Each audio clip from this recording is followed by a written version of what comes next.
مصطفیٰ بیسوس اور جامع مسجد صوفیہ بارسلونا میں جشن میلاد النبی صلی اللہ علیہ وسلم کی تقاریب ہوئیں، جن میں معروف روحانی شخصیت پیر سلطان فیض الحسن نے خصوصی شرکت کی۔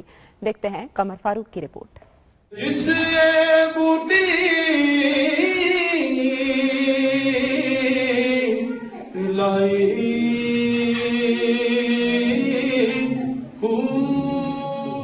مسجد غلامان مصطفیٰ بیسوس اور جامع مسجد صوفیہ بارسلونا میں گزشتہ روز پاکستانی کمیونٹی نے جشن عید میلاد النبی صلی اللہ علیہ وآلہ وسلم کی محافل سجائیں، جن میں حضرت پیر سلطان فیض الحسن نے خصوصی شرکت کی۔ میلاد النبی صلی اللہ علیہ وآلہ وسلم کے پروگرام میں محفل نعت کا بھی اہتمام کیا گیا، جس میں ثنا خوانوں نے نبی رحمت صلی اللہ علیہ وآلہ وسلم کی شان میں مدحت سرائی کی۔ محفل نعت کی نقابت ڈاکٹر مولانا احسان نے کی اور خود بھی نبی کریم صلی اللہ علیہ وآلہ وسلم کی شان میں نعت پڑھی۔ جشن عید میلاد النبی صلی اللہ علیہ وآلہ وسلم کے موضوع پر خطاب کرتے ہوئے حضرت صاحبزادہ پیر سلطان کہا کہ ہم سب کے آقا علیہ الصلوۃ والسلام کی شان سب سے اونچی ہے۔ آقا علیہ الصلوۃ والسلام پر درود والسلام کے نذرانے بھیجنے والے ہمیشہ فلاح پاتے ہیں۔ جامع مسجد صوفیہ کے امام و خطیب مولانا حافظ محمد سبحان کا کہنا تھا کہ ہماری یہ خوش قسمتی ہے کہ ہم آپ صلی اللہ علیہ وآلہ وسلم کے امتی ہیں اور آپ صلی اللہ علیہ وآلہ وسلم کا میلاد جوش و خروش سے مناتے ہیں۔ اس موقع پر صاحبزادہ پیر سلطان فیض الحسن نے دنیا نیوز سے خصوصی گفتگو بھی کی۔ ہمیں تو ایک نئی نسل تیار کرنی ہوگی۔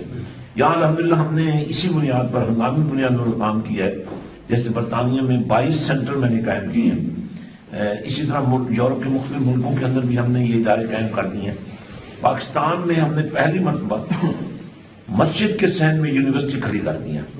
ہم وہ تبدیلی لانا چاہتے ہیں، تبدیلی کے لیے کام کر رہے ہیں، اس کے لیے پوری قوم کو ہمارے ساتھ کھڑا ہو۔ بابرکت تقاریب کے آخر میں سلام پڑھا گیا اور لنگر تقسیم کیا گیا۔